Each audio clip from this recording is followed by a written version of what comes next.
देखिए क्वेश्चन दिया हुआ है, find the value of a in order that f(x) equal to √3 sin x minus cos x minus 2x plus b decreases monotonically for all real values of x। ठीक है, तो we have f(x) is equal to √3 sin x minus cos x minus 2x plus b. For this f(x), f dash x will be √3 cos x plus sin x minus 2x। ये होगा, है ना? इसको ऐसे कर लें, 2 से मल्टीप्लाई एंड 2 से डिवाइड, ऐसे चलेगा। a cos x plus b sin x होता था तो हम लोग √a² प्लस b² से डिवाइड करते थे, ठीक है ना? अब इसको ऐसा कर लेते हैं, 2 तो ये हो गया, cos x माइनस π/6 लिखा जा सकता है ये √3/2 को क्या लिखोगे, cos π/6, cos x into cos π/6 plus √3 यहाँ 1/2, ये sin π/6 बन जाएगा और sin x, तो cos a cos b minus sin a sin b बन गया। ऐसा पहले बहुत बार कर चुके हैं, तो ये रिजल्ट आ गया। ठीक, फंक्शन क्या दिया हुआ है कि मोनोटोनिकली डिक्रीज कर रहा है, यानी कि f' जो हमारा होगा that should be less than 0। ठीक है, लेस देन 0 होने के लिए क्या होगा, cos x minus π/6 into 2 minus 2a should be less than 0। ठीक है प्रांजल, मैं cos x minus π/6 minus a less than 0 भी लिख सकता हूँ, 2 को कॉमन निकाल के। ठीक, यानी कि अब आप लिख सकते हैं कि a is greater than cos of x minus π/6, ये लिखोगे ना। अब a जो है ये हमें पता लग गया कि इस वैल्यू से बड़ा होना चाहिए। ठीक, क्वेश्चन को जरा देखिए, क्वेश्चन में क्या दिया हुआ है कि monotonically decreasing for all real values of x, मतलब x आप कुछ भी रखेंगे तो ये फंक्शन जो है ऑलवेज क्या हो रहा है, डिक्रीज हो रहा है। ठीक है ना, अब डिक्रीज हो रहा है भैया, अब x की कोई सी भी तुम वैल्यू रखोगे, कोई सी भी वैल्यू रखोगे x की, तो cos का जो है मैक्सिमम वैल्यू कितना है, 1 है, 1 से बड़ी वैल्यू तो नहीं होगी ना, यानी कि a should be greater then 1। ठीक है, इसके हाईएस्ट वैल्यू से भी ये बड़ा होगा। ठीक है ना, तो a belongs to what, 1 to infinity, यही आपका आंसर आ गया। ठीक है, चलो इसको जल्दी से फटाफट कॉपी कर लेना, साइंस से भी वही आएगा, कौन सी वही आएगा। Question number 33, find the values of a for which the function f(x) is equal to, देखिए फंक्शन क्या दिया हुआ अपने पास, f(x) है a plus 2x³ minus 3ax² plus 9ax minus 1 decreases monotonically for all real values of x।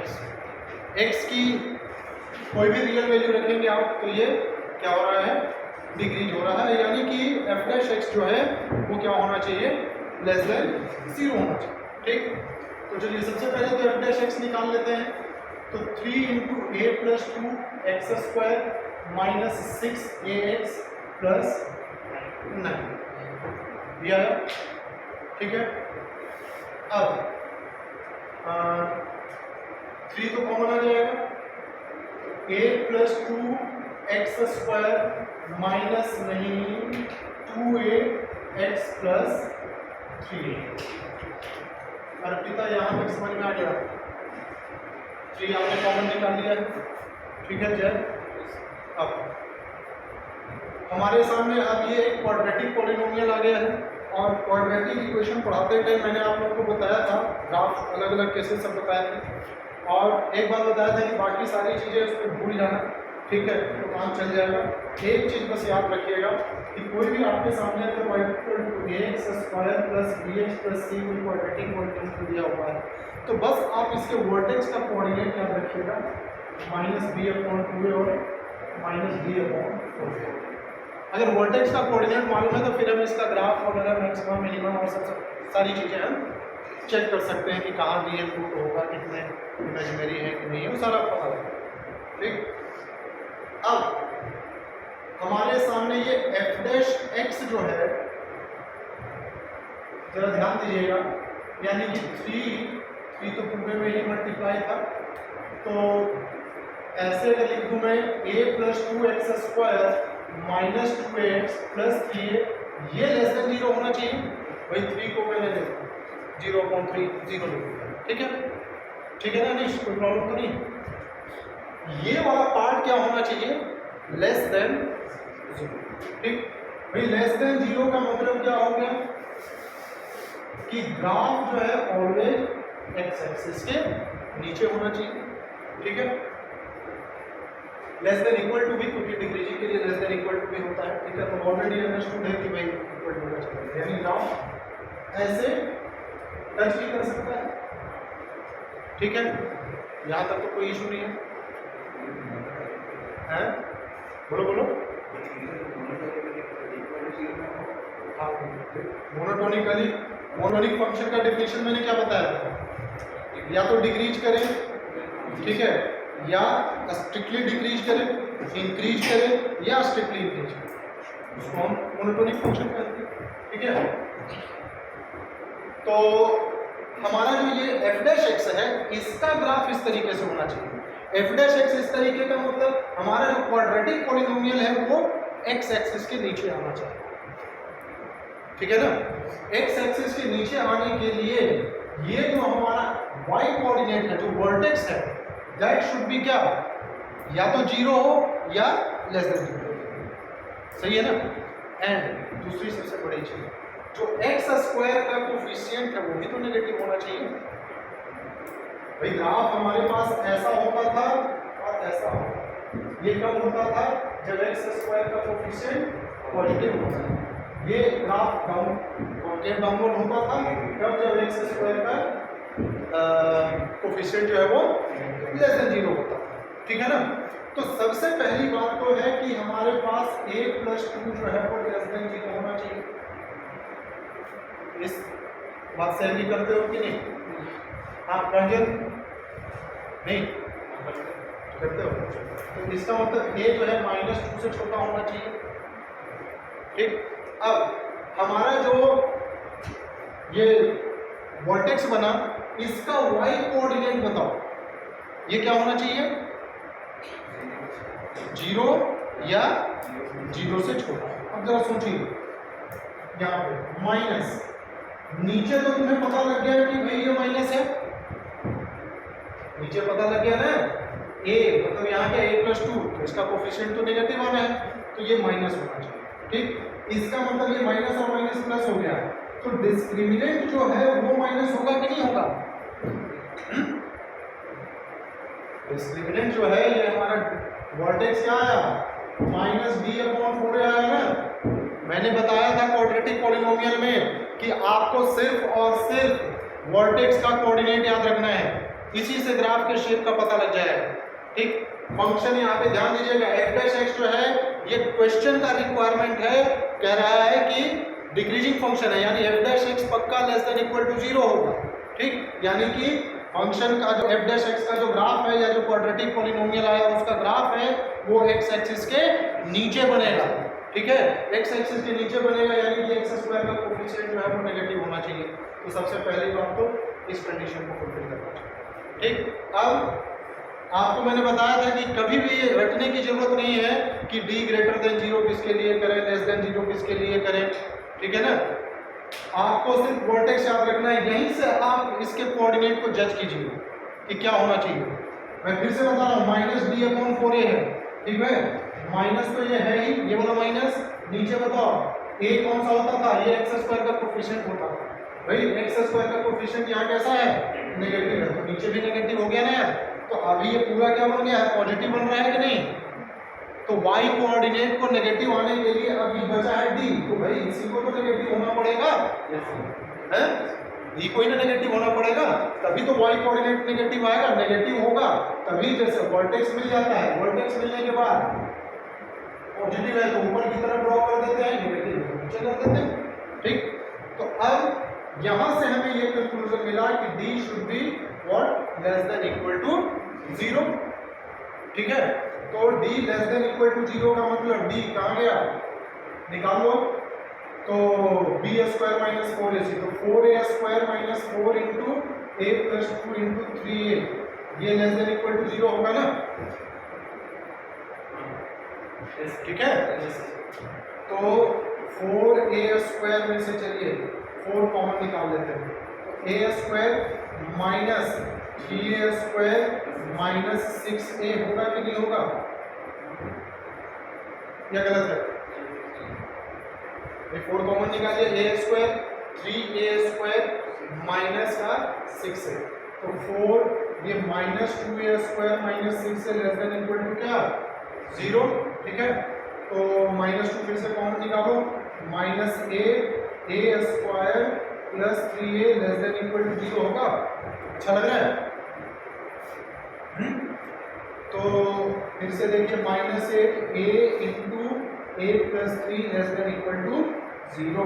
ठीक है, तो minus 3 हो गया और कितना आ गया, 0 आ गया। ठीक, देखिए होना तो ये चाहिए था प्लस माइनस और प्लस साइन स्क्रीन मेथड के अकॉर्डिंग। ठीक, लेकिन ये माइनस ऑलरेडी लगा हुआ है, तो मैं यहीं पे इसको चेंज कर दूं, माइनस प्लस, और ये कितना हो गया भाई, माइनस। ठीक है, समझ में आ रहा है? अब बताइए क्या होना चाहिए इंटरवल। एक बात का और ध्यान रखना, हमने क्या निकाला है, माइनस टू इधर था ना। आपको क्या a जो है वो -2 से पीछे होना चाहिए आपको, यानी कि इसका मतलब यही इंटरवल चाहिए। ठीक, तो लेस देन 0 कहाँ मिल रहा है, माइनस इन्फिनिटी से पीछे की तरफ मिल रहा है कि नहीं मिल रहा है?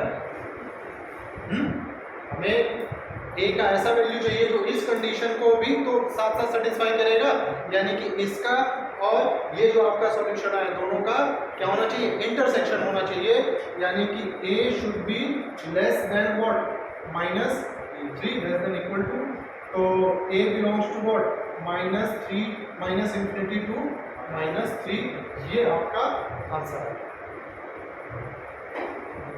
ठीक है, अनुसूया है समझ में? इसको जल्दी से कॉपी कर लीजिए फटाफट।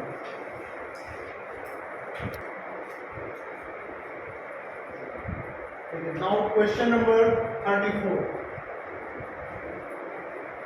fx क्या दिया हुआ है, sin x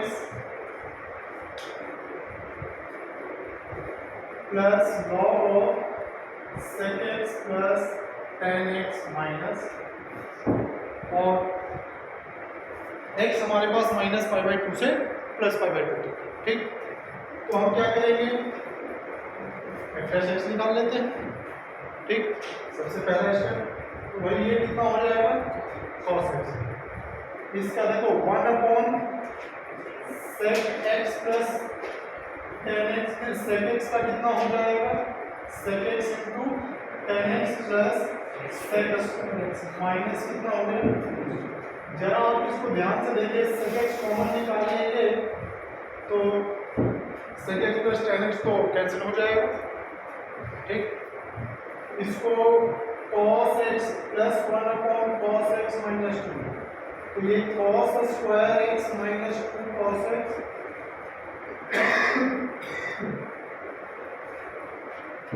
ऐसे, यानी कि ये ऐसे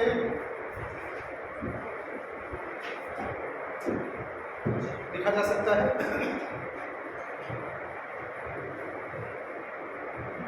ठीक है अक्षर जैन, अब ये सॉरी f(x) हमारे पास जो f(x) है वो cos x minus 2 cos x minus 1 का होल स्क्वायर है अपॉन क्या, cos x, और x हमारे पास दिया हुआ है कि आपको -π/2 से +π/2 तक के बीच में चेक करके बताना है कि ये फंक्शन इंक्रीजिंग है या डिक्रीजिंग है, या कहाँ इंक्रीज करेगा कहाँ डिक्रीज करेगा। अब एफ डैश एक्स में आप ध्यान दीजिए, न्यूमरेटर वाला पार्ट जो है that is a square and it should be positive, numerator तो ऑलवेज पॉजिटिव है ना। अब यानी कि एफ डैश एक्स जब पॉजिटिव होगा तो कॉस एक्स, जब पॉजिटिव होगा तभी एफ डैश एक्स पॉजिटिव होगा, या नेगेटिव है इसका मतलब कॉस एक्स जब नेगेटिव होगा तभी F dash x less than 0 होगा। कहीं ऊपर पॉजिटिव है, किसी भी फ्रैक्शन को लेस देन या ग्रेटर देन 0 होने के लिए अगर ऊपर पॉजिटिव है, ग्रेटर देन 0 होने के लिए नीचे भी पॉजिटिव होना चाहिए। लेस देन 0 है, ठीक, ऊपर पॉजिटिव है तो नीचे भी नेगेटिव होना चाहिए तभी होगा। अब cos x जो है हमारे सामने, इसका ग्राफ है, ऐसे ग्राफ बनता है, ये है आपका -π/2 और +π/2। तो -π/2 से +π/2 तक cos की वैल्यू क्या होती है? पॉजिटिव होती है। तो अब आप जरा ध्यान से देखिए, f डैश x आपके सामने क्या मिल गया? ये ऊपर पॉजिटिव आया और नीचे भी पॉजिटिव होगा, यानी कि ये वाला पार्ट क्या होगा? Greater than 0। अच्छा, इक्वल टू 0 भी हो सकता है।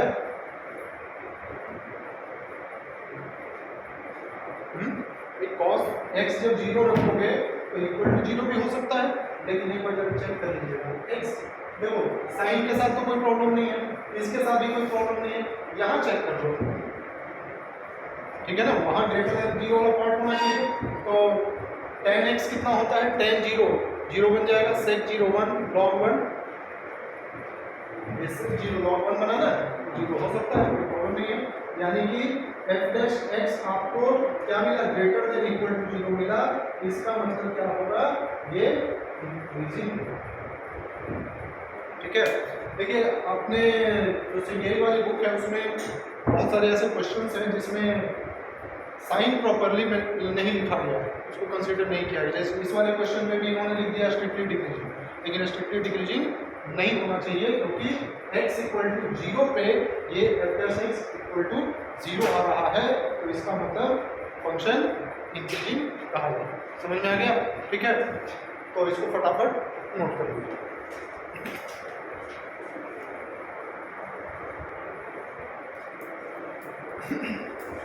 Find the interval of the monotonicity of f(x) is equal to log of log x upon x। ठीक, अब यहाँ देखिएगा, सबसे पहले तो इसके डोमेन का ख्याल रखेंगे हम लोग, है ना। पहले तो ये है x, तो भाई x ग्रेटर देन 0 होना चाहिए, तब ये वाला लॉग डिफाइन होगा, कोई दिक्कत तो नहीं इसमें। ठीक, नेक्स्ट, अब इस लॉग के लिए log x अपॉन x ये ग्रेटर देन 0 होना चाहिए, सही है। अच्छा, ये तो तुम्हें मालूम पड़ गया है कि x ग्रेटर देन 0 है, ठीक, ये पॉजिटिव, यानी कि ध्यान देना यहाँ पे ये पॉजिटिव है, तो इसका मतलब कि log x ये ग्रेटर देन 0 होना चाहिए। ठीक, ऐसे तोड़ तोड़ के आगे बढ़ते रहना है। देखो राइट से मैं लेफ्ट की तरफ आ रहा हूँ ना, सबसे पहले इस x का पता लगा लिया कि x पॉजिटिव होना चाहिए। ठीक, इस x का इस log से पता लगा। अब log x अपॉन x ये ग्रेटर देन 0 होना चाहिए, तभी ये वाला log डिफाइन होगा, ये वाला। अब यहाँ तो हमें पता लग गया था कि x ग्रेटर देन 0 है, यानी कि न्यूमरेटर भी पॉजिटिव होना चाहिए। ठीक है, log x का ग्राफ ऐसे बनता है पॉजिटिव कब आएगा मेरे भाई? जब x आप इससे आगे बढ़ेंगे, यानी कि क्या 1, ठीक, यानी x ग्रेटर देन 1 होना चाहिए, ठीक है ना। समझ में आ गया? कोई दिक्कत? चलिए अब आगे बात करते हैं f डैश x निकालना है। पहले इस x को ऐसे कर लेंगे, f(x) हो जाएगा log of log x minus log x। अच्छा लग रहा है? लॉग को नहीं लगा दिया, ऐसे क्यों देख रहे हो? ऐसे कर सकते हैं, तो f डैश x क्या हो जाएगा? 1 upon log x minus 1 upon x, और यहाँ पे 1 अपॉन x, और ठीक है, तो भाई ये हो गया आपका x log x, 1 माइनस क्या log x, ठीक हो गया। कोई प्रॉब्लम नहीं आता? नहीं ना। ये है हमारे सामने f डैश x। ट्रांजल, अब फिर से वही प्लस माइनस की कसरत करनी पड़ेगी। अब ये बताइए इंक्रीजिंग का पहले लिख देते हैं, ठीक है। तो एफ डैश एक्स क्या होना चाहिए हमें, ग्रेटर देन इक्वल टू 0 होना चाहिए, यानी कि 1 minus log x upon x into log x greater than equal to 0 होना चाहिए, सही है। अब नीचे जो डिनोमिनेटर वाला पार्ट है ध्यान दीजिएगा, एक्स भी कैसा था, ग्रेटर देन 0, यानी ये तो पॉजिटिव है, पता लग गया हमें। लॉग एक्स भी पॉजिटिव था, तो इसका मतलब ये हो गया कि 1 minus log x greater than equal to 0 होना चाहिए, ठीक है। यानी कि log x less than equal to 1 होना चाहिए,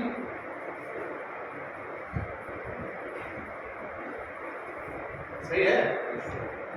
लॉग एक्स जो है वो 1 या 1 से छोटा होना चाहिए। चलिए लॉग ये रहा, यही था ना लॉग एक्स का ग्राफ है। लॉग क्या होना चाहिए, 1 से छोटा होना चाहिए, ठीक है। तो y इक्वल टू 1 का ग्राफ ये है, ठीक। इससे नीचे होना चाहिए। 1 कब आएगा भाई, जब x इक्वल टू e होगा, बात को समझे कि नहीं। x जब e रखेगा तभी तो log 1 आएगा, तो x जो है वो e से छोटा होना चाहिए। और ये तो कानून था कि x 1 से बड़ा होता है, इस क्वेश्चन के लिए x जो है वो 1 से बड़ा होना चाहिए ना, यानी कि e से छोटा कह रहा है, तो ये नहीं कि e से 0 मतलब 0 से ये सारा लिख दोगे, 1 से बड़ा होना चाहिए और e से छोटा होना चाहिए, यानी कि x belongs to 1 to e। समझ में आया। अच्छा 1 होना चाहिए कि नहीं, नहीं होना चाहिए, log 1 तो ये 0 हो जाएगा ना, नहीं होना चाहिए। e तो हो सकता है, e लिखोगे तो log e 1 upon e value तो आएगा, ठीक है। समझ आ गया। चलिए डिक्रीजिंग के लिए क्या होगा भाई, डिक्रीजिंग के लिए बताओ,